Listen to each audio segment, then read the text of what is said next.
Le président Abdel Fattah el-Sisi a affirmé que la lutte contre la pauvreté figurait en tête des priorités de l'État en travaillant autant que possible avec sincérité et diligence. Au cours d'une session intitulée « Expérience de développement face à la pauvreté », et cela dans le cadre des activités de la 3e journée de la 4e édition du Forum, le chef de l'État a salué le peuple égyptien et a loué le rôle des jeunes et des femmes face aux différents défis. Lors de son allocution, le chef de l'État a souligné que la pauvreté est l'un des problèmes les plus importants auxquels tout le monde doit prêter attention, louant l'initiative de vie décente comme un modèle inspirant pour les idées de la jeunesse égyptienne, et il a expliqué que le projet est un pas sur 1000 mesures que l'État entend prendre. Le président el-Sisi a expliqué qu'avant la pandémie de coronavirus, le monde célébrait la sortie d'1 milliard de personnes de la pauvreté. Et lorsque la pandémie est arrivée, les efforts mondiaux se sont concentrés sur la préservation du milliard de personnes pour ne plus retomber dans la pauvreté, mettant en garde contre le danger extrême de la pauvreté comme une pandémie qui détruit le présent et l'avenir. Et nous enchaînons avec le quotidien L'Ahram sur lequel on peut lire des sources de haut niveau ont confirmé que le président Abdel Fattah el-Sisi suivait de près les développements de l'incident tragique qui a eu lieu dans le village de Hachmoun dans le gouvernorat de Mounofeia. Les sources ont ajouté qu'immédiatement après l'accident, le président Sisi a donné ses directives au Premier ministre, Dr Moustapha Madbouli, d'examiner les solutions pour la construction d'un pont spécial pour les habitants de la région afin de faciliter la vie des citoyens et d'éviter la répétition de tels accidents à l'avenir.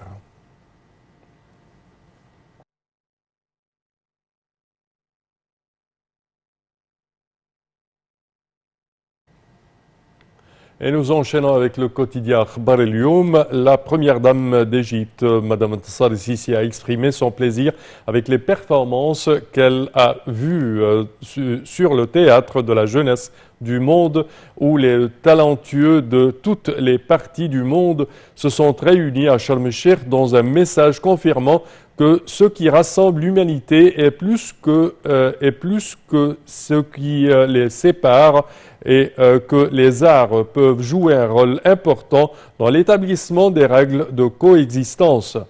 La première dame a écrit sur sa page officielle des réseaux sociaux « Sans aucun doute, les arts et la culture sont la vie et le pilier fondamental du développement et de la construction de l'être humain ». Et pour plus d'explications, voici un compte-rendu.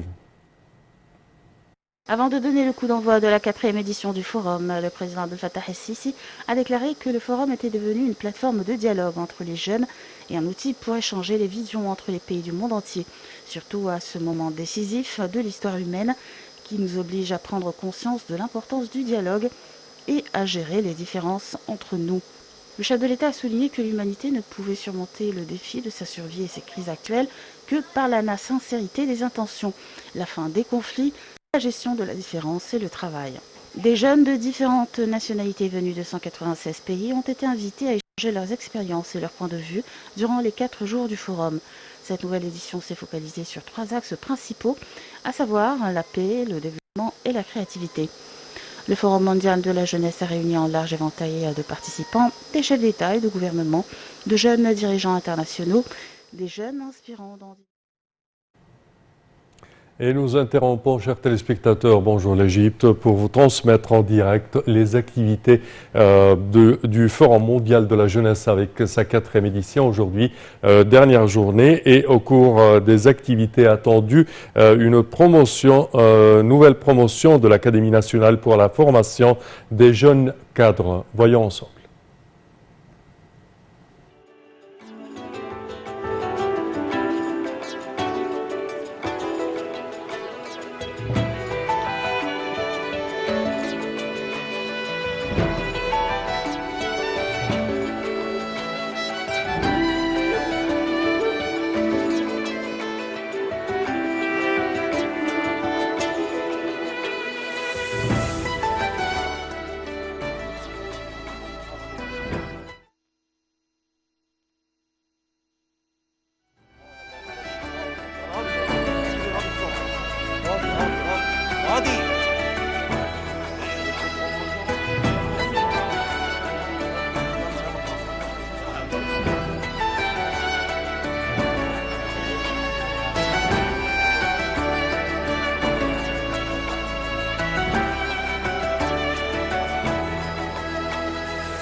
السادة الحضور برجاء الالتزام بالمقاعد ستبدأ الجلسة الآن.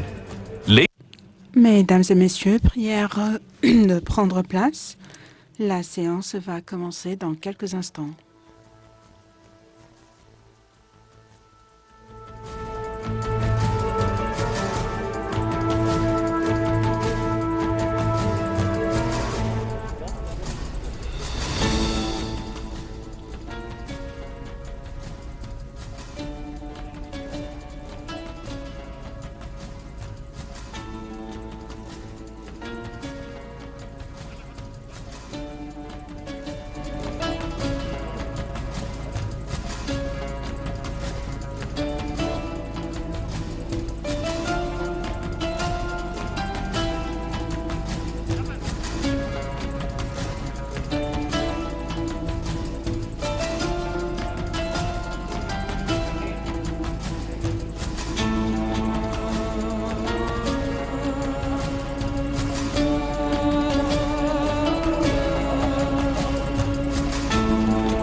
السادة الحضور برجاء الالتزام بالمقاعد ستبدأ الجلسة الآن.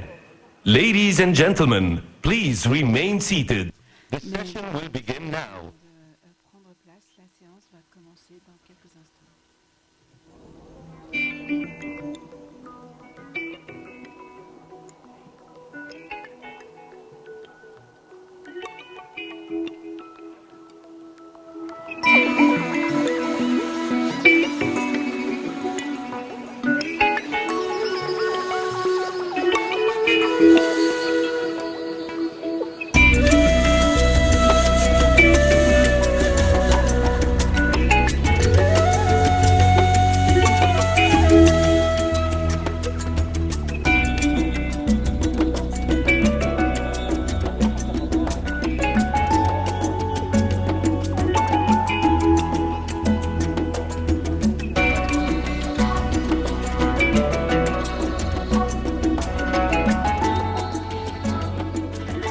Chers téléspectateurs, en marge de sa participation aux travaux de 4e édition du Forum mondial de la jeunesse, le FMJ, le président Abdel Fattah el-Sisi a assisté hier à une séance sur la responsabilité internationale dans la reconstruction des régions en conflit. S'adressant à cette séance, le président el-Sisi a appelé le monde entier à mettre un terme au conflit pour pouvoir commencer la reconstruction. Le chef de l'État a affirmé que l'Égypte est prête à aider les frères au Yémen et dans tous les pays, ajoutant que la paix et la reconstruction sont des invariables pour l'Égypte.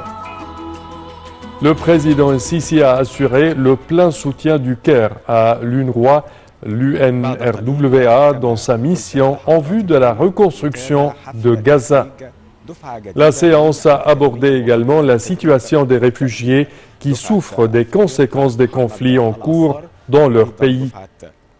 Le président el-Sisi a déclaré que l'Égypte accueille près de 6 millions de réfugiés, ajoutant qu'il n'existe pas de camp de réfugiés en Égypte.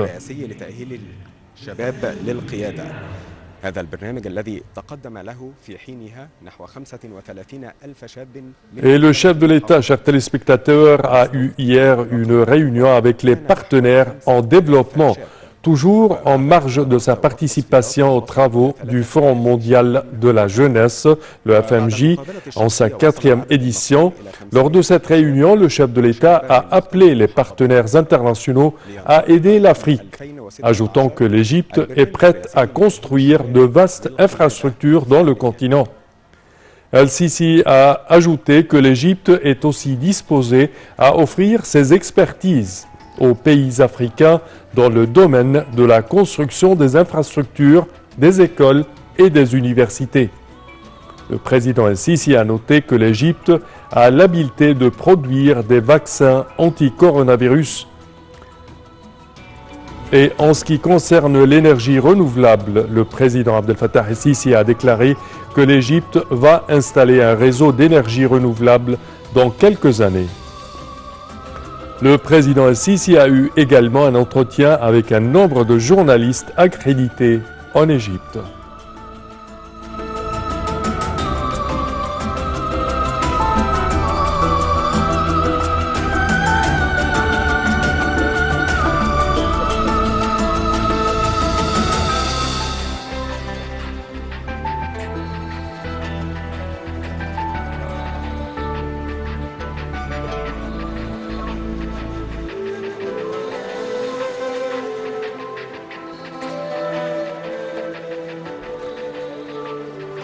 Et chers téléspectateurs, toujours au cours des activités de la 4e édition du Forum mondial de la jeunesse et lors d'une séance intitulée « Expérience de développement face à la pauvreté », le président Abdel Fattah el-Sisi a affirmé que la lutte contre la pauvreté figure en tête des priorités de l'État égyptien. Le président el-Sisi a salué le peuple égyptien et loué le rôle des jeunes et des femmes face aux défis actuels.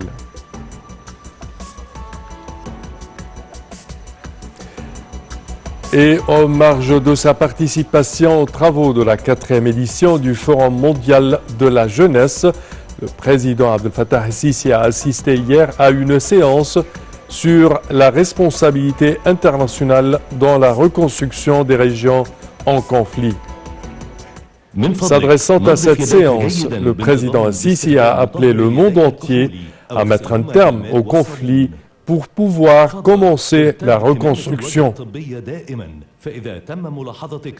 Le chef de l'État a affirmé que l'Égypte est prête à aider les frères au Yémen dans tous les pays, ajoutant que la paix et la reconstruction sont des invariables pour l'Égypte. Le président Abdel Fattah el-Sisi a assuré le plein soutien du Caire à l'UNRWA dans sa mission en vue de la reconstruction de Gaza. La séance a abordé également la situation des réfugiés qui souffrent des conséquences des conflits en cours dans leur pays. Le président Abdel Fattah el-Sisi a déclaré que l'Égypte accueille près de 6 millions de réfugiés, ajoutant qu'il n'existe pas de camp de réfugiés en Égypte. Please avoid personal contact, like handshakes or hugs. Please do your part and wear a mask to protect yourself and others. Once monitored without face mask, you will be subjected to withdrawal your convention permit by guardsmen. Please be wise and hand sanitize, and frequently wash your hands with alcohol-based hand gel.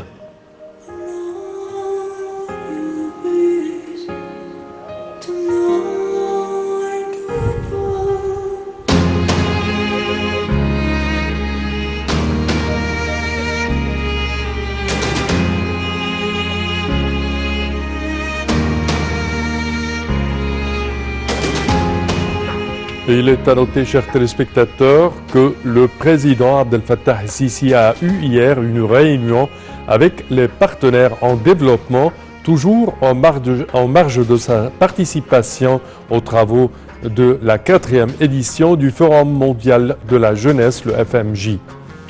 Lors de cette réunion, le chef de l'État a appelé les partenaires internationaux à aider l'Afrique, ajoutant que l'Égypte est prête à construire de vastes infrastructures dans le continent africain.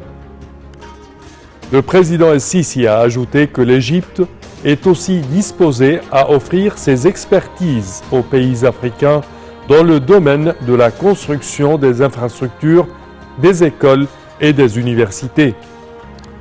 Le président Sisi a noté que l'Égypte a l'habileté de produire des vaccins anti-coronavirus. Et en ce qui concerne l'énergie renouvelable, le président Sisi a déclaré que le pays va installer un réseau d'énergie renouvelable dans quelques années. Le président Sisi a eu également un entretien avec un nombre de journalistes accrédités en Égypte.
السيد الرئيس عبد الفتاح السيسي رئيس جمهورية مصر Le président Abdel Fattah el-Sisi arrive à la session pour participer à cette session au cours de la dernière.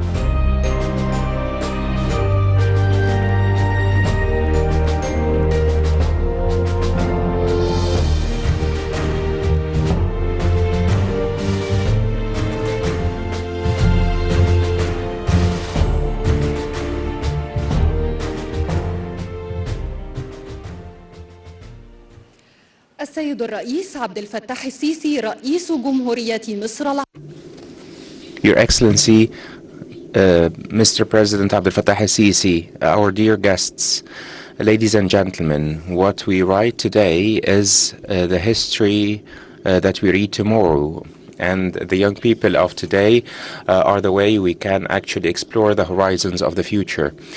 And they are the way to manage differences and to make history. Today, as we witness the conclusion of the World Youth Forum, which is the platform that evolved over its past 4 editions to become one of the top dialogue platforms for all young people of the world.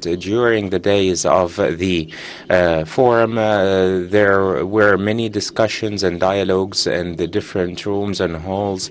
There were many presentations in different fields also to blaze a trail for the future of the world after this pandemic that hit us indiscriminately. It is a virus that infects any person, regardless of their religion or race or nation.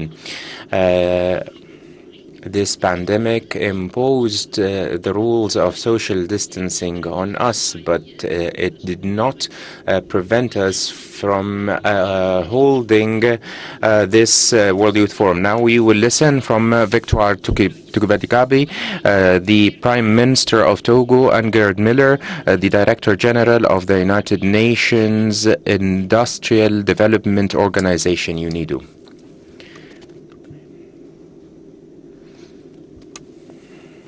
Monsieur le Président de la République arabe d'Égypte, Messieurs les chefs d'État et de gouvernement, distingués invités, Mesdames et Messieurs, très chers participants et participantes,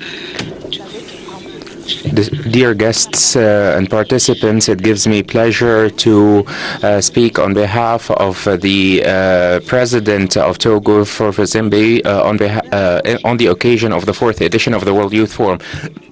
I would like, on behalf of His Excellency, to express our gratitude to His Excellency Abdel Fattah el-Sisi, who extended the invitation to my country, Togo. Indeed, I wish you all health. More than 70% of the population of the African continent are young people, and they are a power that can actually induce economic transformation in our country so that Africa can achieve its purposes and capitalize on its potential in many fields. The holding of this forum is an opportunity for us to take stock of the initiatives and the procedures that are in place. And this is the platform to be able to commend His Excellency President Sisi and the young participants this edition. And despite these harsh circumstances and the complications of the pandemic, we can actually benefit from all the silver linings of this challenge, and also. Dear participants, the themes and the subjects discussed in this forum, including climate change and dealing with the post-COVID world requires that we come up with a special solution. And naturally, it is upon us leaders to provide opportunities for young people. And out of this premise, Togo launched the strategy of 2020-2025 that deals with the technological challenges and health challenges as well. We proposed an ambitious roadmap that aims at increasing social inclusion and investment in health, capital and human capital, and also we hope that we can, through this strategy, to provide more resources so that we do not export jobs but provide jobs at the local level. Also, we launched many initiatives during the pandemic over the past year, and we rely on digitization, which serves as an accelerator for these endeavors. And during this crisis, and thanks to digitization, we were able to marshal the resources that would enable us to provide the support to our people, as well as any peoples that face these harsh circumstances. Young people are the main driver through which we will be able to achieve the aspired results. Togo feels proud of its young people and works to achieve development for everyone in line with the vision of the President of Togo. I would like to seize this opportunity to commend young people from Togo and from all over the world, and also to express my pride in what they are doing. Young people, amidst all of these challenges, human security and is a must, and we stress that you need to close your ranks and to be able to work diligently to achieve the positive results in our country. We have also to acknowledge the social fragility that we have in our countries, especially when it comes to the political aspects. We have also to provide the opportunity for young people to shoulder their responsibility on a daily basis, and also faced with the challenges of the rare job opportunities, we have to work tirelessly for the well-being of our countries. Our region in the west of Africa faces many challenges like terrorism and other challenges. By actually marshalling the potential of young people, we are sure that we will be able to overcome these challenges, and I know that we can rely on you. You are the young people of our countries, and you can achieve the development that we all aspire for. Ladies and gentlemen, I would like to express my desire to see more of these exchanges that would lead to positive results from this forum and to the evolution of the philosophy of the forum. I would like also to applaud the commitment and the initiative of His Excellency President Sisi and his organization of this event. Thank you for listening, and God bless Togo, God bless the Arab Republic of Egypt. Long live the cooperation between the young people of the world. Excellency Presidency, Excellencies, distinguished participants, it is a great pleasure for me to speak to young leaders and policymakers from across the world at this year's World Youth Forum in Sharm el-Sheikh. Unfortunately, only virtually this time. Ladies and gentlemen, we live in difficult times. COVID-19 is affecting the entire world. It has become a polypandemic with dramatic economic, social and environmental consequences. Young people are hit the hardest, especially in developing countries. Because of COVID, 1.5 billion were not able to go to school or university. More than 250 million jobs were lost in 2020 alone, predominantly among young people. Climate change, the loss of biodiversity and strong population growth are additional challenges. They affect their plans, lives and dreams. They also threaten the survival of our planet. To address these challenges, we need to ask for more global solidarity.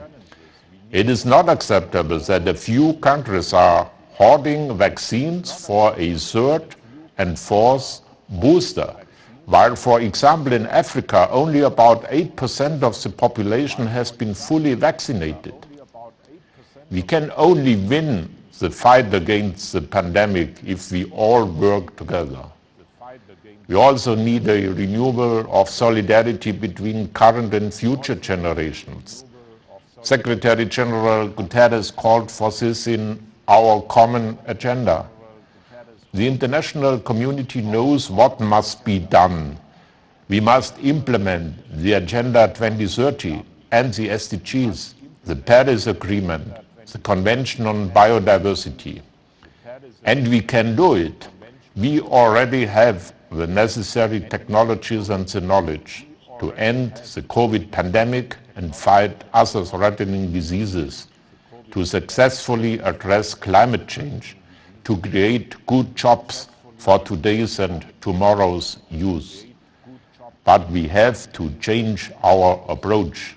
We need a greater financial commitment to tackle the climate crisis and to finance a global green recovery program. We also need to spread new skills and technologies across the world, the MICs and the LICs and their young generations. UNIDO is responsible for inclusive and sustainable industrial development and climate and environmental protection. As the new DG since December 2021, I want UNIDO to be a key player in empowering all the young people present here today. An important and urgent initiative of UNIDO is to set up vaccine production in developing countries and especially in Africa.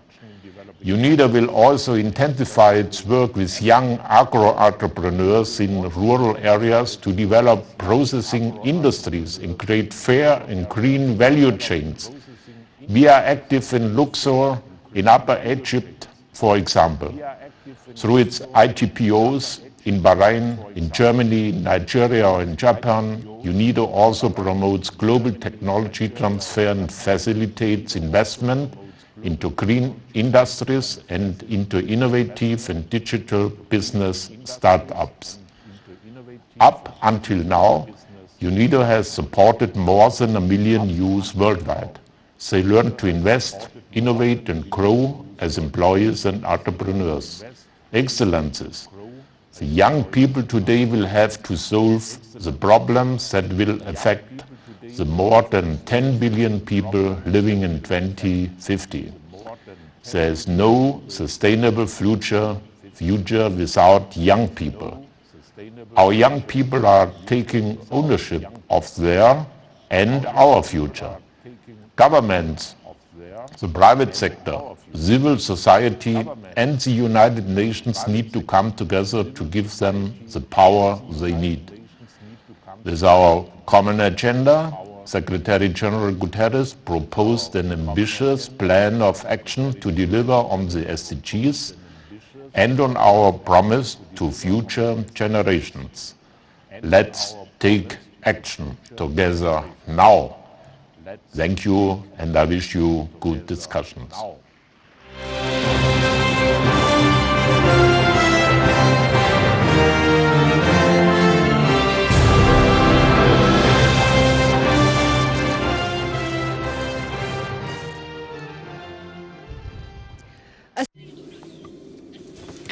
Your Excellency, Mr. President, ladies and gentlemen, the genius in planning and the professionalism and the execution and the depth and the creativity, these words sum up the 4th edition of the World Youth Forum.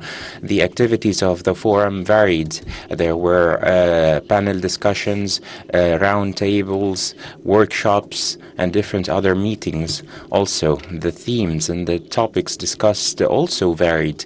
They were deep in meaning and also pluralistic in opinion. And now we will also present the snippets of what happened during the forum.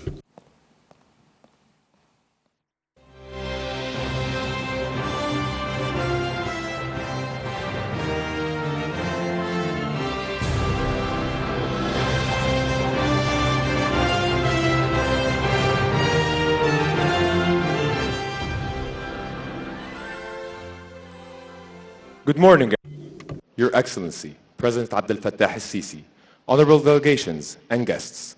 Over the past 3 days, we have witnessed great energies of youth with a great will to deliver a message of peace, development, and creativity. We took a year off, but our message is too important to be quiet. Tam, I know it's your first time here in Egypt. How was your experience at the first World Youth Forum? At first, I felt fear of traveling, and I think all of us have felt that way too. But being here shows that all of you have overcome this fear, and me too. Well, I'm happy that we're finally back together in the land of peace to discuss, create, and collaborate, adding to the extraordinary successes of the previous editions. The World Youth Forum 2021 have hosted 3,000 attendees from over 135 countries, of whom 208 were speakers. We had participation from 10 UN and international organizations. The World Youth Forum produced a total of 31 sessions and workshops amounting to 95 hours. Amazing. These past 2 years, the COVID-19 pandemic has been the biggest critic of our global systems, and one of the biggest challenges that is currently facing humanity. However, the COVID-19 also opened the door to the new opportunities and became the catalyst for digital transformation. It allowed us to pause and think about new methodologies for the present and the future. Even though we were practicing social distancing, we became more mindful of the power of communication and the importance of being united. In the World Youth Forum, we have discussed the main challenges and our youth vision for the new normal life, topics such as energy and climate change, healthcare and mental health, entrepreneurship, innovation and global economy, international peace and security in the post-COVID world, and many other topics that amplified youth perspectives and opinions. Well, that's not all. The World Youth Forum is also home to multiple side events that celebrate creativity, innovation, and entrepreneurship. The WYF Labs this year hosted over 30 startups that had the opportunity to pitch to investors. We had Inspired, where more than 80 stories from all over the world were showcased. And under Freedom, we had, under the Common Language of Innovation, we had organized over 29 activities. The future is bright. The outcomes rely on how we act. We choose to act. So, to all the young leaders and dreamers of the world, you have a voice, an opinion on our future, for we are the future. Yes, we are, aren't we? And I will build on the call of action that was initiated by COVID, and I will ask all of you, dreamers, thinkers, leaders, to join our community. I encourage all youth and leaders to connect and keep the conversation alive. We thank you for your attendance and participation, and we definitely look forward to hosting you in the future events and the next edition of the WYF. See you all very soon. Stronger than ever, we're definitely back together. Shukran. Thank you.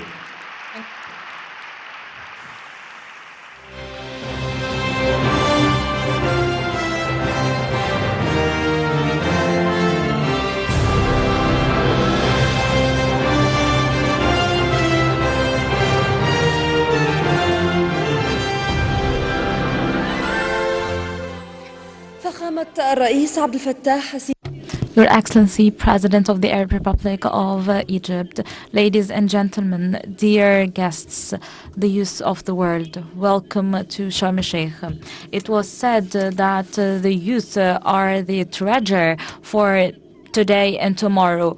In this World Forum, they are our promise for a different and better future, with voices heard out loud and clear. The National Training Academy believes that actions speak louder. That's why over the past 3 years, the Academy has trained more than 40,000 trainees from different nationalities, and it went well beyond that. It did not only graduate the organizers of this forum to be a platform for the voices of young people from all over the world. Today, we are witnessing the graduation ceremony, which is a testament that the Academy listens to the voices of young people and is very keen to provide opportunities to train young people academically and from a human development perspective. In a very short time, the NTA has become the state's arm for training and for selecting high-quality caliber. Despite its limited years of experience, it proved its high-quality training programs for different categories of our young people nationwide, at home, and for people coming from abroad. This is the first nucleus and a national edifice to build and rebuild the characters of our people. An organization built with the hands of Egyptian people. We are proud of this organization. I'd like to show you this documentary film featuring the history of this academic and training institution. شباب مصر والعرب وإفريقيا. The youth of the world, the youth of Africa. I advise you to hold to your dreams without deviation from your noble goals.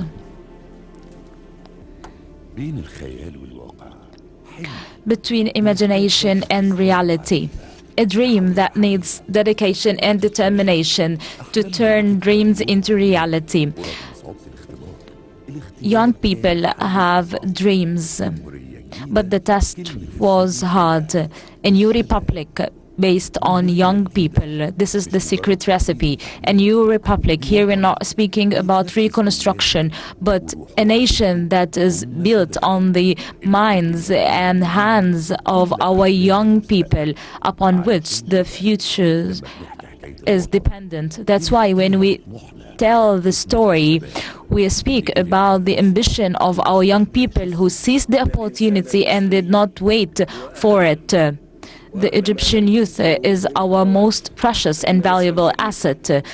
That's why the new Egypt attaches great importance to building Egyptian people, to providing high-quality health and education services. That was the opening statement for launching the NTA in 2017, a national project. It was a battle. In order to win that battle, we have to believe in our goal. We are the heroes. We are the driving force behind that in order for Egypt to be able to restore its international standing. The presidency, along with the cabinet and some young leaders, set a political view to start a national center to train young people. The idea started with the will of the state to start a national project to build our own people. The success is ours. It's not for the training institution. Empowering youth was a priority for the presidency because we believe in our young people's dreams. The first step of empowerment is training and rehabilitation. We launched a group of leadership schools. Each school offers a set of programs. The PLP is the presidential program to train young leaders. It's the program that started even before the academy was founded. And due to the ambition of our participants, we were inspired to start this academy. We prove that we are on the right track. And now we shoulder even greater responsibilities. We design tailored programs based on the state's needs. The EPLP targets young people aged 30 to 45 years old, of those working in the different ministries. In our plans, we will target other categories. Youth representing Egypt in international fora should be qualified to represent Egypt. That's why we launched programs for those who represent Egypt in international fora or abroad. We complemented that with a set of initiatives to improve the capacities of civil servants dealing with the public. We started our own partnership with different stakeholders to realize 2030 agenda.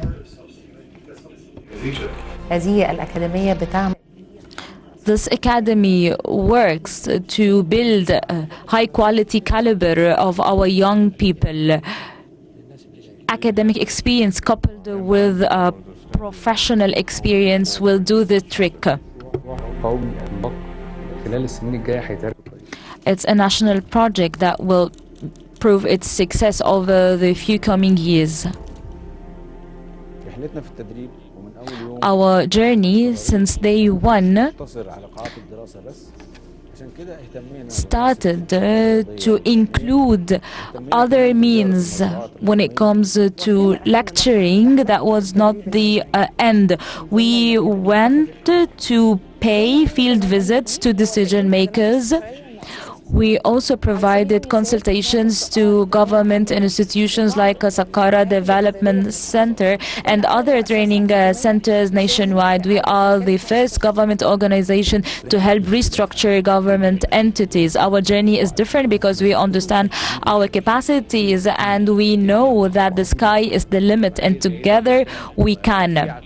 With very high standards we work. We do not provide training on young people aged 20 to 30. We go well beyond that.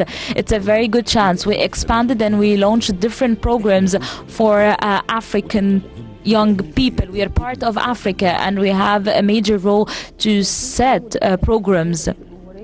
It was by a directive of His Excellency the President to launch APLP in 2018. 3 batches graduated of this program.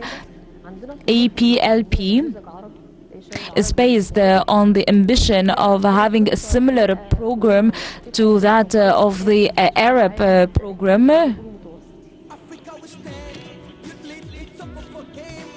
Can you lead it through APLP for the Africa one? Now you can see as it goes. Unity flow. Egypt is home. That's time to go. Yeah, yeah. The Africa one. Despite hardships, we went on.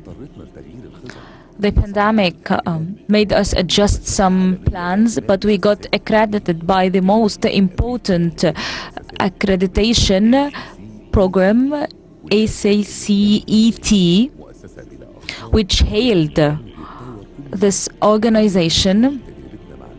We had to share our experience with other partners. That's why we signed cooperation protocols with the most important training institutions all over the world. We were aware that we should adapt that to our context in Egypt. We have come a long way and we were up to the expectations.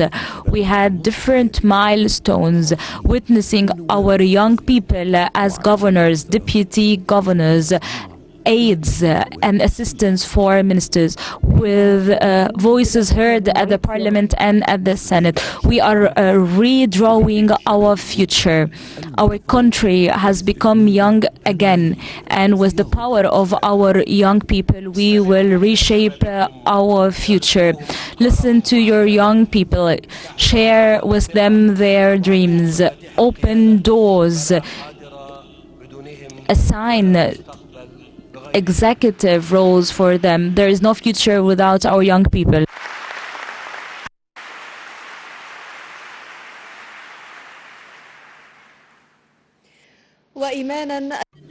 Out of our belief in the fact that success cannot be achieved without partners, and because of the achievements of the National Training Academy, it has become one of the biggest training academies in the world, and it entered into partnerships with many institutions and entities from the local and international arena.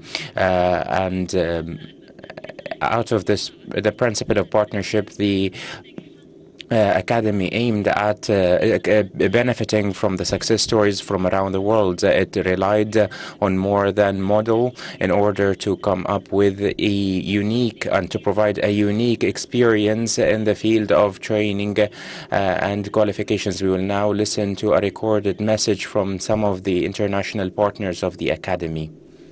Your Excellency, President Abdel Fattah al-Sisi, esteemed Dr. Rasha Raheb, dear trainees of this year's EPLP, dear alumni, dear ladies and gentlemen, thank you for the kind invitation to this very significant World Youth Forum.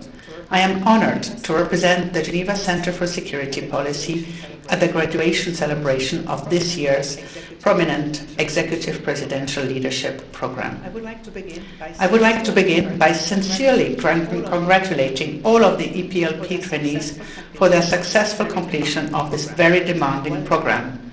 Well done.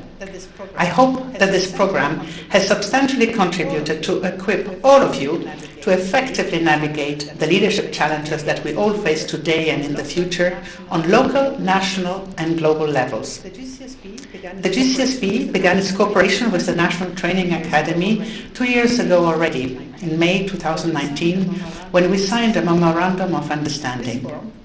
This formed the basis for designing and delivering a learning journey entitled Adapting to Changing Contexts, which has now become an integral part of NTA's flagship EPLP program, and which we are privileged to have run for the past 2 consecutive years. In today's fast-paced world, the issues we confront are deeply interconnected, and the working methods required to approach them are consistently evolving.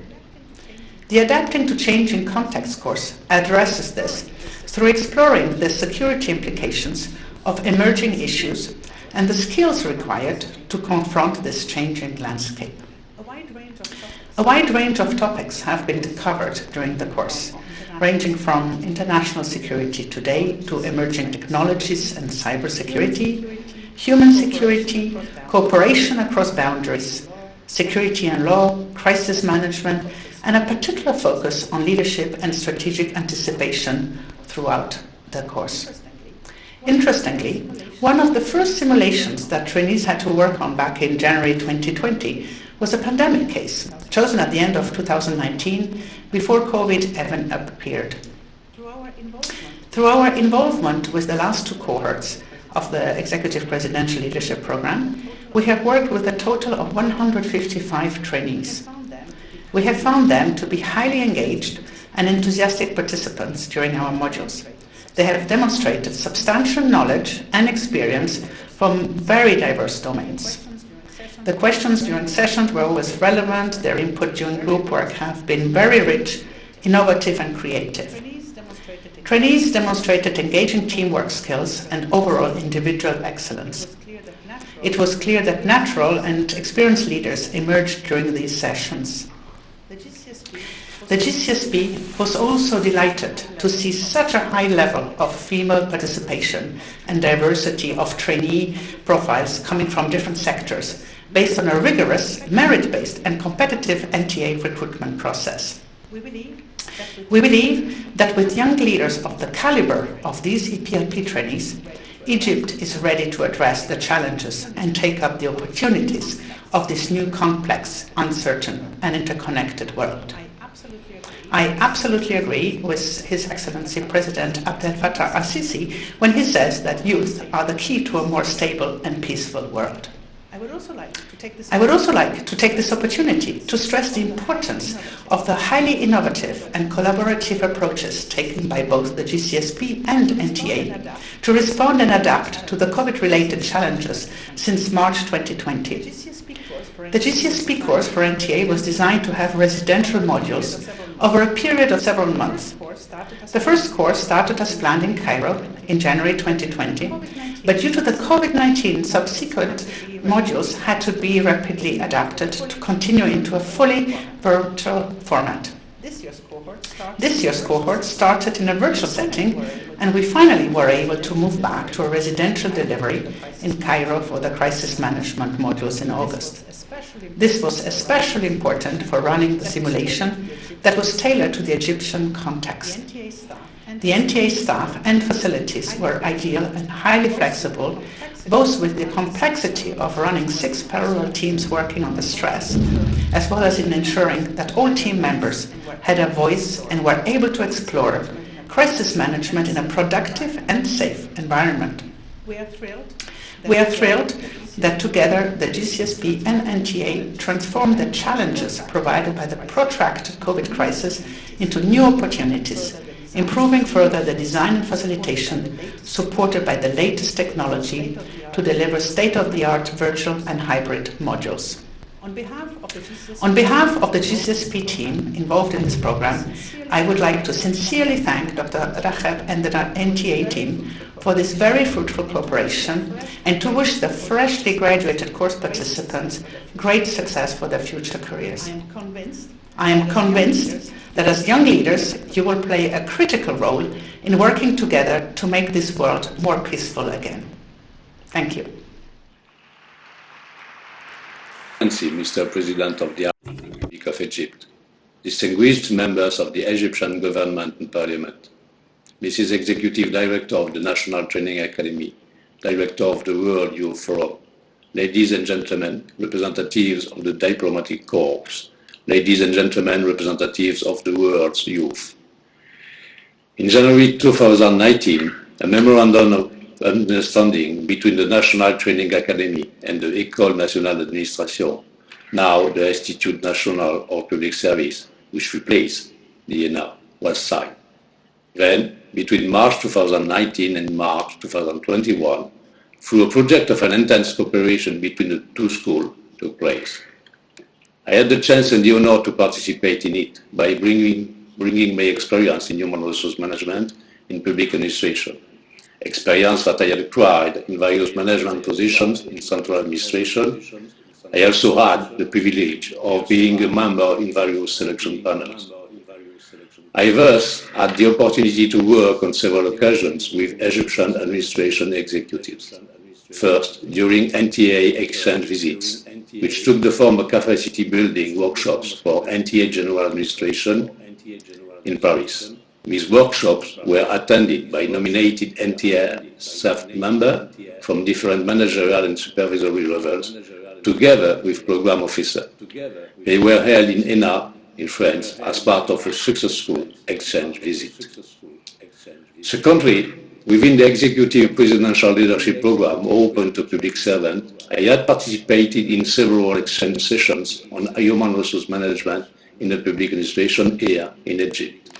Finally, I have contributed to the drafting of e-learning modules for the benefits of the NTA on the following topics: civil service basic concept, competency management, top manager selection in the public administration, personal development for staff, ethics, public management, human resource management, and technology, meaning IT system.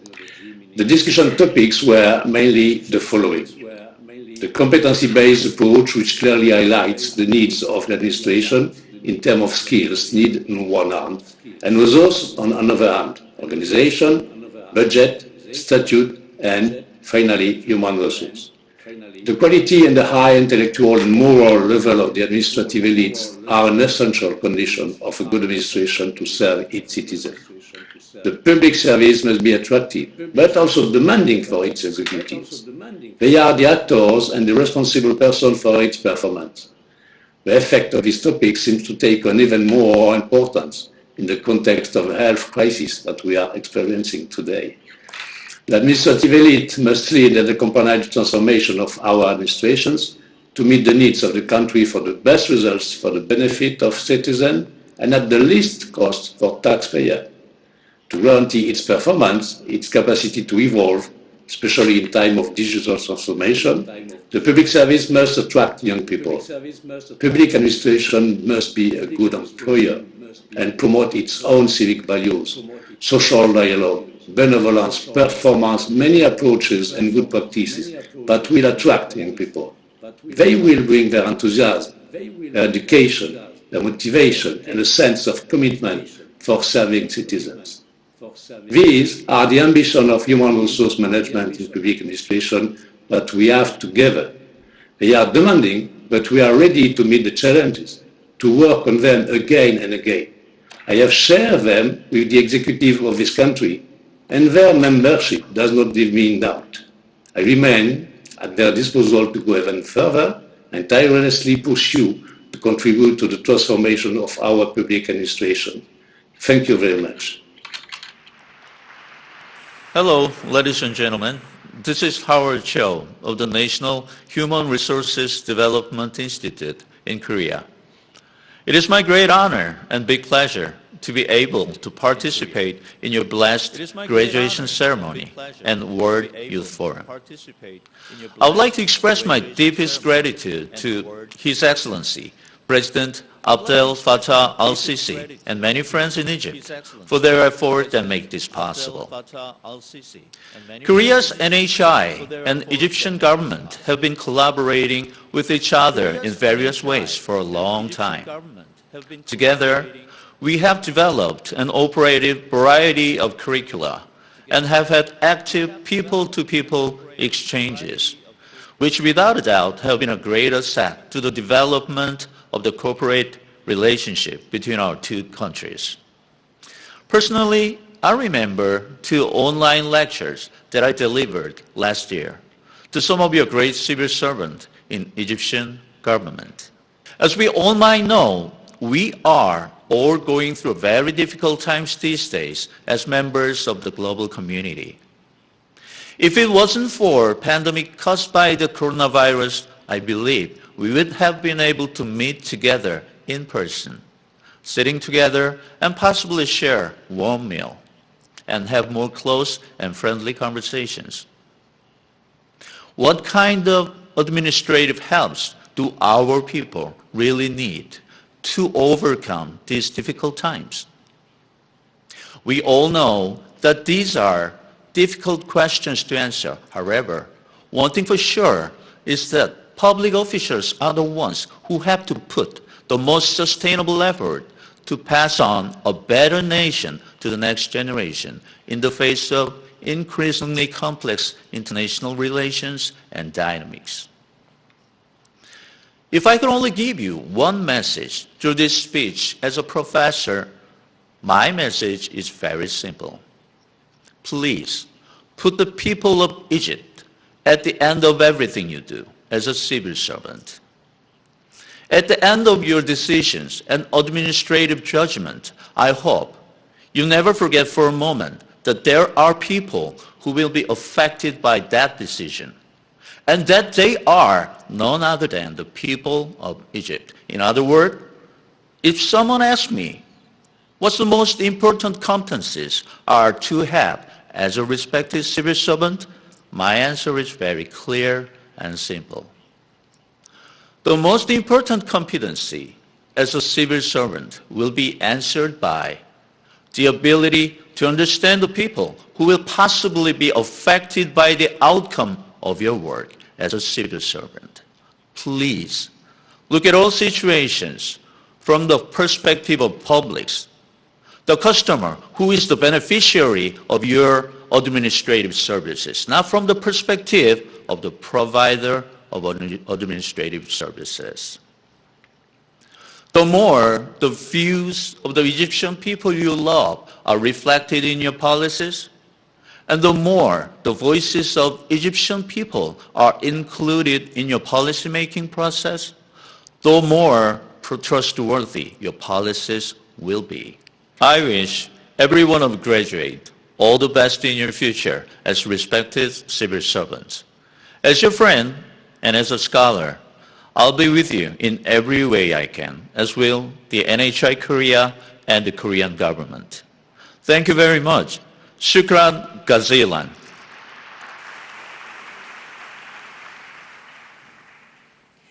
ولأن الأحلام لا تسقط. Dreams are not subject to limitations. Young people have been dreaming, and the experience has been unique on different levels. I'd like to present a speech by the graduates of NTA coming from different countries, sharing their experience with you.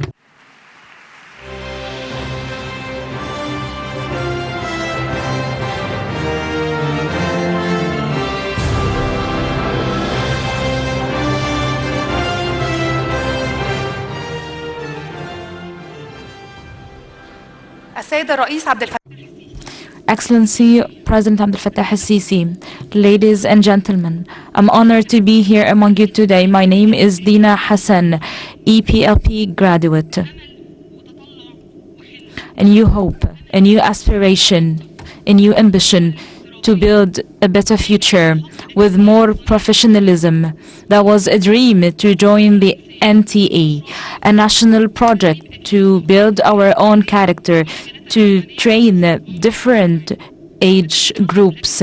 I started my journey in November 2020, and it was a special moment in my life. It was a turning point when it comes to my professional development because of the programs I received. The Academy could link academic theories to practical aspects through different workshops, working in teamwork. It developed our own mindset, our own approach to our work. We acquired new skills based on the international modules we received thanks to the partnerships the Academy has. My experience was not limited to training. It's an experience of peaceful coexistence. I'm proud of this experience because it developed the minds of highly qualified young leaders. We can lead, we can effect change, we can develop, we can take better decisions for a better future. That was a summary of my experience. I'd like to introduce my colleagues coming from different nationalities and different programs.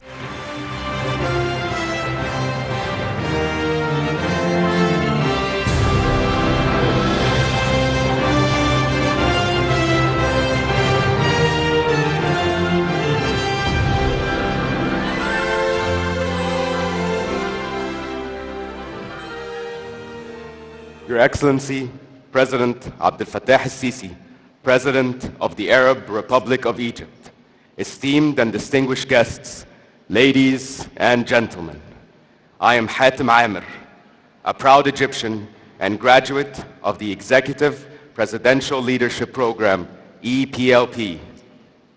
My name is Rose Okafor. I am from Nigeria, the giant of Africa, and I am a graduate of the African Presidential Leadership Program, APLP.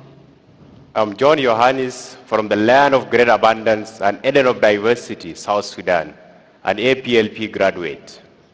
It gives us the utmost honor and pleasure to stand before you today in the city of peace, surrounded by glamour, on a bright sunny morning filled with thrill, exhilaration, and excitement.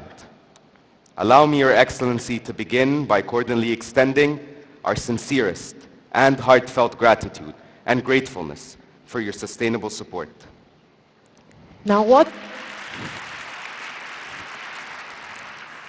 makes this experience a once-in-a-lifetime adventure is everything and everyone involved, because it is all done with dedication and belief that we can be the change we wish to see in the world, as Gandhi once said. The time we spent in Egypt and the NTA was so remarkable. We now have brothers and sisters across the borders that can understand us better, work together, and achieve a common vision for the Africa we want. The session on understanding leadership and emotional intelligence enlightened us to the fact that to be able to lead others and awareness of oneself is instrumental to the leadership style adapted.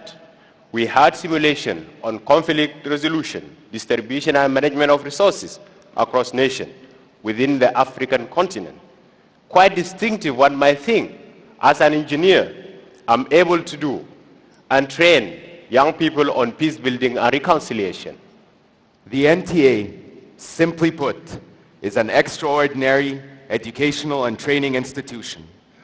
I have had the unique opportunity of studying at 6 different schools across the world within the French, English, American, and Egyptian systems of education, and at 3 different universities. And I am here to affirm that even though the NTA is only a few years old, it is quickly becoming a force to be reckoned with. The COVID-19 pandemic, which has brought the world grief and sadness, has taught us that whatever our differences are, we belong to one common humanity. Amid the challenges of the pandemic, there has been an overwhelming strain on the delivery of healthcare services across nations. Alumni of the NTA across Africa and the world are leading great innovations with knowledge and skills gained on sustainable development and digitalization to promote awareness of the preventive measures against COVID-19. As a healthcare professional, I make use of hybrid methods, that is, both virtual and physical, to plan and execute projects within my local community in the fight against the spread of the virus. This is because we believe that a true recovery from the pandemic requires rigorous efforts to be made on all fronts, and it starts with us, the youth, the future of our planet. We grew to become a family. That is the only way I can put it. We went through thick and thin together, COVID infections and family passings, engagements, childbirths, and birthdays, and we were by each other's side for every single moment within the academy that we now call our home. John, brother, do you remember how intense our days were at the academy? Oh yes, those days, we would start our day running track at 7 a.m. and be back later than 10 p.m. But we had the energy to get up the next morning and do it all over again because we were pumped with endorphins. We know we are doing something that matters, that will change our societies, our countries, and would be playing a pivotal role in changing humanity.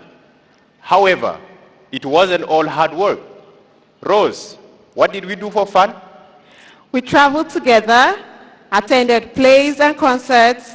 We went to the opera, we visited the museums, climbed mountains, we ate exotic food, and we took lovely pictures. Pictures of sisters, brothers, pictures that would last us a lifetime.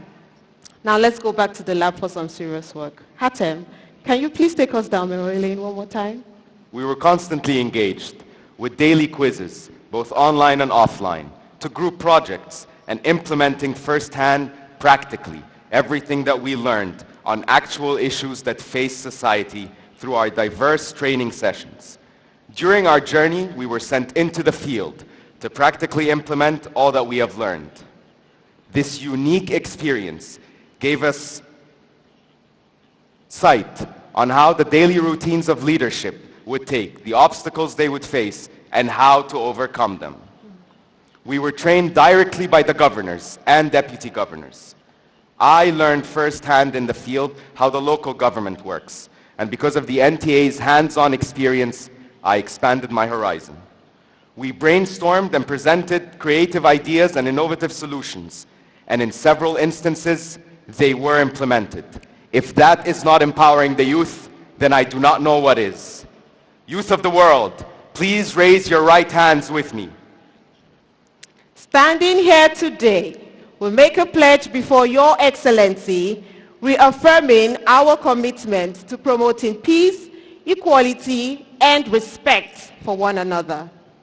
We will work together, hand in hand, and inclusively to do our part in fulfilling our country's vision, the UN SDGs, and the Africa Agenda 2063. We must remain united, for it is the only way we will overcome this pandemic.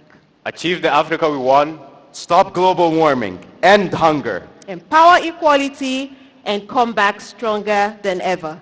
In a planet we can hand down to our children and say, we did our part. For we alone are the masters of our fate. Thank you.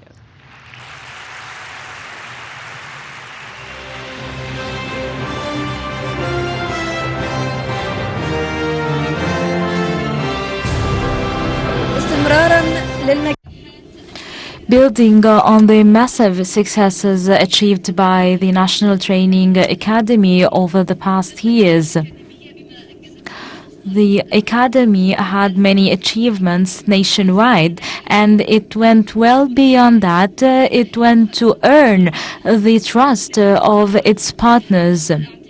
That's why it has now been accredited by the American Center for Continuing Education last September, which is a major achievement and milestone recognizing the international standing of NTA. Now I'd like to give the floor to Mr. Ras Helfer, representative of ACCET. asset.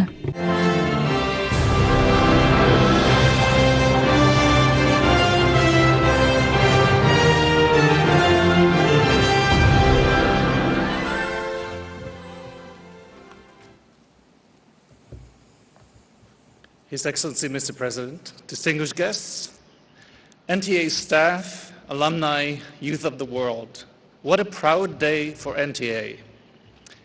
It is an honor to be here today and represent ASSET, the Accrediting Council for Continuing Education and Training in Washington, D.C.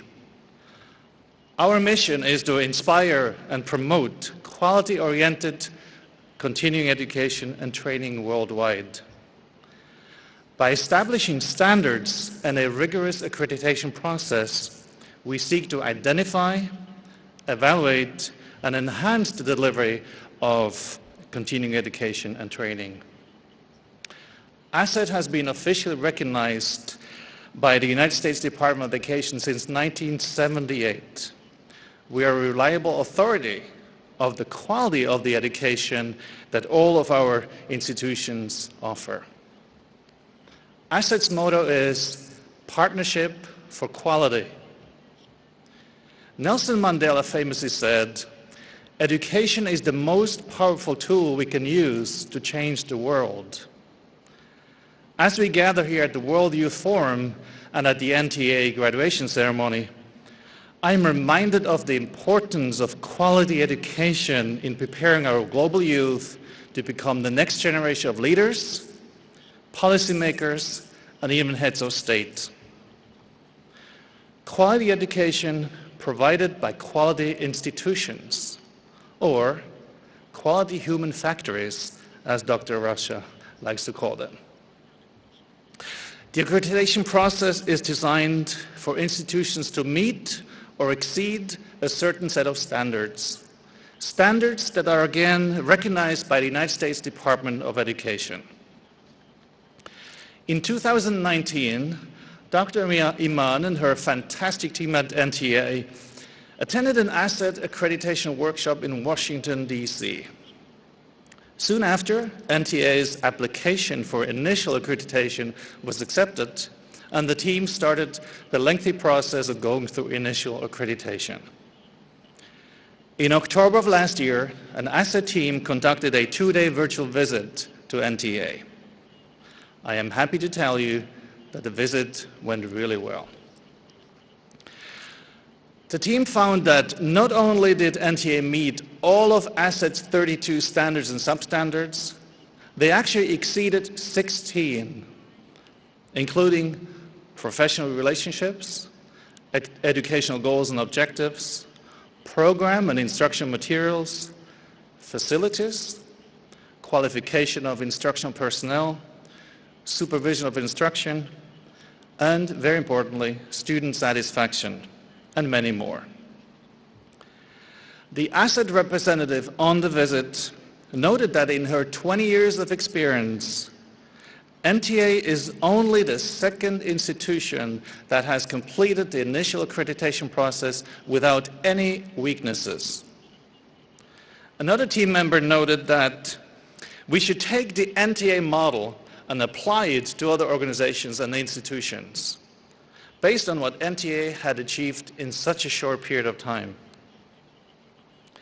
The ASSET Commission met in December of 2021 and considered the initial application for accreditation by NTA.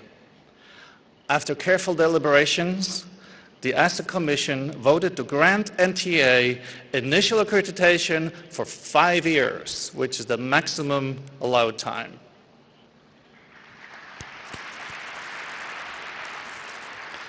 I can confirm this is really exceptionally rare for an institution to achieve a 5-year initial accreditation on the first try and without any weaknesses. So it is with tremendous pleasure I am here today to welcome NTA into our partnership for quality for many years.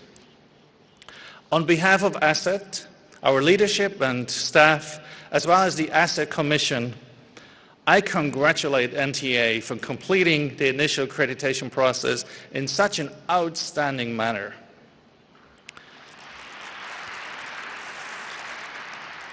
Before I present the certificate of accreditation, I'd like just to take a brief moment and thank the entire NTA team for making it possible for me to be here today. It's such an honor to be here, to meet your staff, and to meet your alumni and graduates today. So thank you very much. It's been a tremendous experience.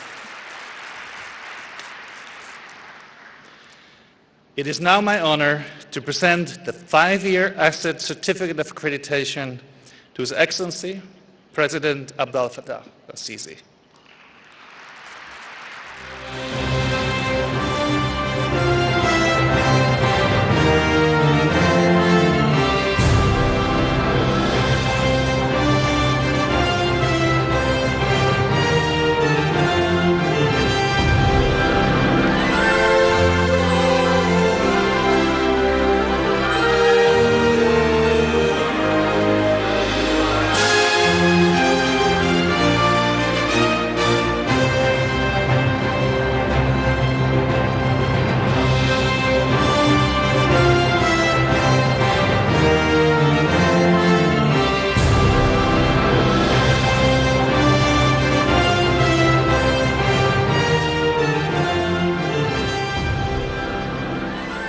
والآن اسمح لي سيادة Allow me, Your Excellency, now to welcome the Executive Director of the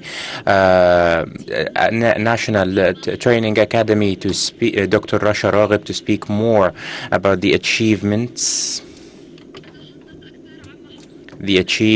of the Academy over the past 3 years. She will also present the recommendations of the 4th edition of the World Youth Forum.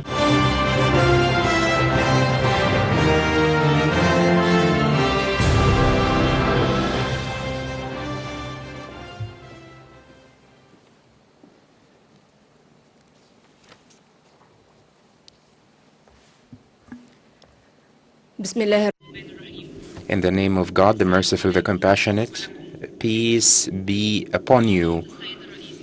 Your Excellency President Abdel Fattah al-Sisi of the Arab Republic of Egypt, ladies and gentlemen, distinguished guests, young people of the world. Mr. President, you believed in young people in the present and the future as a hope for the future and driver for the renaissance that is befitting of our nation. You issued the decision to establish the NTA in August 2017, and you headed the board of trustees to affirm to the world that there is a real political will to invest in the most precious of our riches, which is the human capital, that of which the young people account for half. Mr. President, this started with the conference in 2017 titled Hikayat Watan, or The Story of a Nation, and we started the National Training Academy. And I will quote you, Your Excellency. You said, we would like to have it play a genuine role in the selection of the best people from Egypt, so that those who succeed us will become capable of leading a state, and rather than just trying and failing. End quote. Your message was clear. You wanted like a different entity rather than a stereotypical training academy. You wanted to have an entity that can prepare people who are capable of leading Egypt. So the National Training Academy was Egypt's national project to build humans, and it was like a beacon of creativity that follows the most the international standards. Mr. President, we will now present the achievements of the National Training Academy that varied between trainings and international partnerships and accreditations, international accreditation from the biggest entities. I'd like here to thank Mr. Rhys Helfer from Asset for that purpose, and for over 4 28 months, your efforts were priceless. And I would like also to affirm to Your Excellency that everything that we did was thanks to the efforts of my colleagues in the Academy and the trainers, without resorting to any centers of excellence or other foreign help, and we were able to train over 28,000 trainees from Egypt and Africa during in 47,000 training hours, and we also worked for 159. We are ready for all countries, Your Excellency. We had some programs in the Academy, and we had also the PLP and the EPIP and also the APLP, and this year hope we will issue the program for preparing young people for the for leadership and similar other programs, and also we have the leadership school for civil servants, and it also focused on training nominees for leadership positions and people from also different parts of the world, and those nominated for different agencies. For instance, we provided programs for the Supreme Council of Universities and for the assistance of the Minister of Justice and the vice governors and young preachers and the counselors from State Lawsuit Authority, and also prosecutors general and other programs that we take pride in.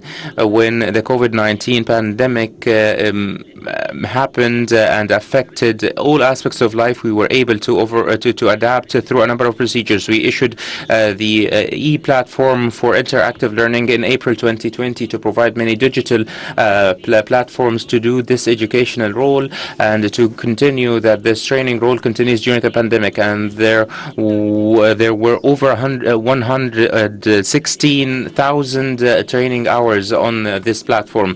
Ladies and gentlemen, the NTA adopted a number of national initiatives aiming at developing the skills in the state apparatus, and we also had the initiative of the professional civil servant to increase the satisfaction of citizens with the services provided by the state, and we trained over 6,000 trainees in all governorates, and we also worked in many technical offices and departments under the supervision of governors, because this increases the productivity in different the bureaus of the governorates, and we also trained over 59,000 trainees in 4 governorates, and the National Training Academy connected all the levels of work in the Egyptian state to enable graduates to make the right decisions and implement the decisions of the state to create a community that is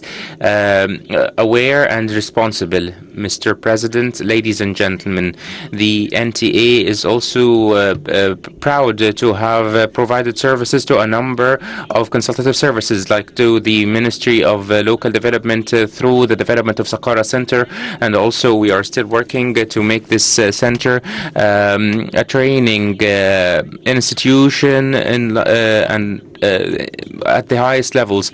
And we also provided some consultancies to Kafr Sheikh Governorate, and we issued a sustainability office to increase the competency of employees. It was inaugurated last November. We have also a number of agreements in progress with some Arab countries and some national institutions. Also, the Academy is providing a number or packages for trainings for different employees, state and civil servants, and these examinations helped 33 entities, and lots of applicants applied for these examinations. And to make these examinations so that they all become rigorous, the success rate was less than than 50%, and there were also a success rate for applicants of less than 1%. And because we're not isolated from the world and we should start where others finished, we had to communicate with the biggest entities in the world to get to know the latest experience in the world in the fields of leadership and technology. The Academy entered into partnerships with counterparts in France, Switzerland, the Netherlands, and South Korea to localize their experiences and their outcomes, and so that they can participate in training the trainees in the Academy. And we will continue to conclude partnerships with other international institutions. Mr. President, ladies and gentlemen, the NTA is working on an ambitious futuristic plan in order to maintain its gains and to develop its methodologies, and also to diversify its programs and introduce new ones, maybe even in some Arab countries, or to different categories that were not trained by the Academy, while always following the most rigorous of standards and providing equal opportunities for all, so that the Academy becomes one of the greatest in the world over the next few years, and so that it becomes able to train great people that can contribute to achieving Egypt Vision 2030. Mr. President, ladies and gentlemen, everything the Academy provides, we take pride in. But in the heart of these efforts is the World Youth Forum. It was an idea that the young people of Egypt proposed, and you responded to it, Your Excellency, and you believed in their dream. And now we are in the 4th edition of the World Youth Forum, and lots of the world leaders and young people from all over the world came and were invited and attended, which was the utmost pride that we had. And the World Youth Forum came up with a number of recommendations from the workshops and the sessions, and we will discuss these recommendations with the stakeholders from the international arena. The recommendations were as follows. First, the establishment of an African Center for Enterprises to connect young people and investors and businessmen. Two, to call on the World Health Organization for mutual recognition of vaccines. 3, localize water desalination technologies in all countries of the world that have water poverty for the optimal use of water. 4, to call for a global summit for international donors to discuss the mechanism to support the poor and poorest countries. 5, to include young people in the issues of climate change and to raise their awareness about these climate issues. 6, to call on making the transboundary water one of the priorities of the international agenda based on international law. 7, to unify or consolidate in UN efforts to establish a platform for issues of reconstruction and to coordinate these efforts between all stakeholders. 8, to launch an international strategy for human solidarity and social solidarity to create more opportunities for international peace and security after the pandemic. Mr. President, ladies and gentlemen, I am filled with pride that the achievements of the NTA were thanks to Egyptian hands and young people who have an average age of 35, so that they can become the real army and of working for the new republic. And we hope and we beseech God to make us continue these efforts and to have the stature befitting of Egypt. And I would like also to thank you for your unwavering support and confidence. Thank you so much.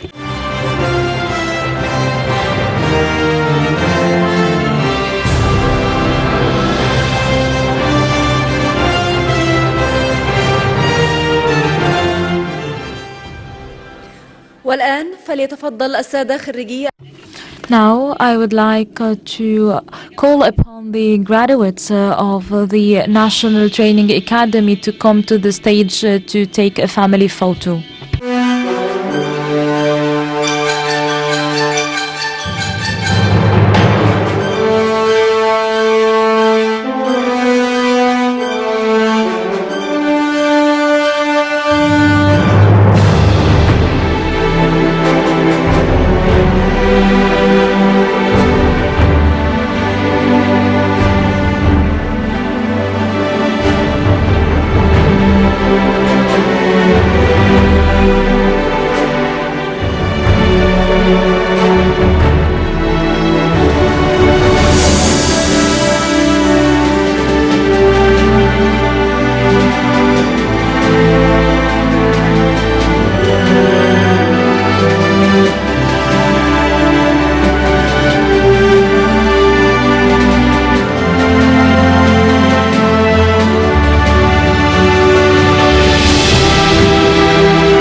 Now I'd like to invite His Excellency, President of the Arab Republic of Egypt, Mr. Abdel Fattah Sisi, to honor. First of all, I'd like to congratulate all of you, and I would like to invite you to take off your masks because this memory will live forever.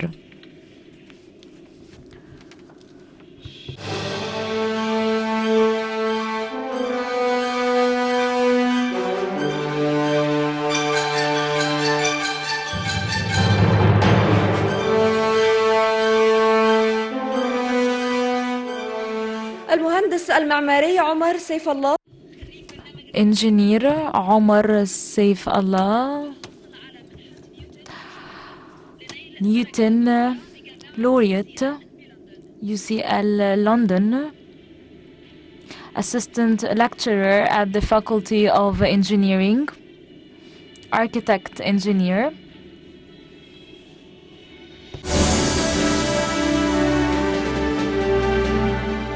الشيخ محمد السيد. Sheikh Muhammad Al-Sayyid Abu Hamid, PLP for preachers, Imam for Sayyida Zainab Mosque.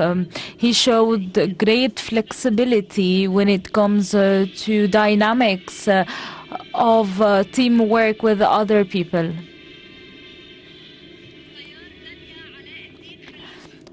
Pilot Dalia Alauddin Khalifa, pilot at Egypt Air. She demonstrated exceptional leadership skills during the training program.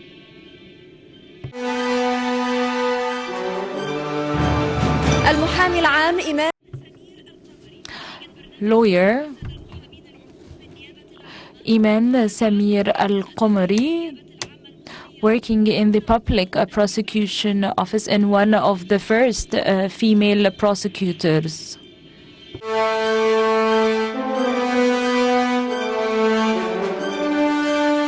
المهندس محمد أحمد. Engineer Muhammad Ahmad As-Sarafi,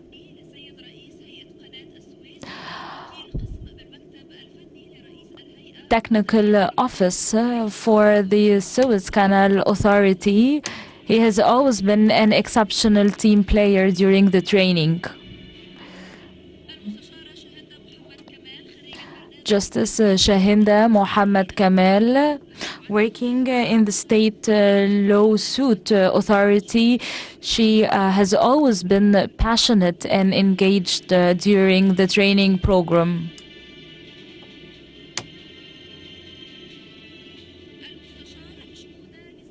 Counselor Shnouda Nasim Qaldas, graduate for the training program for prosecutors in 2018. He demonstrated exceptional leadership skills.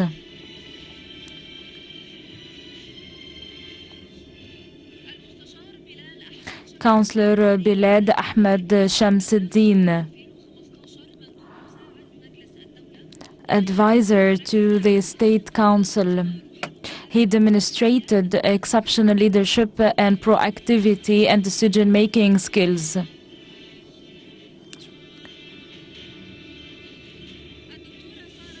Dr. Sarah Abdelhamid Abdelgaber, graduate of EPLP, lecturer at the University of Kafr al-Sheikh, and a winner of the prize of UNESCO for green technology. A lecturer at nanotechnology at Kafr al-Sheikh University. Pardon me.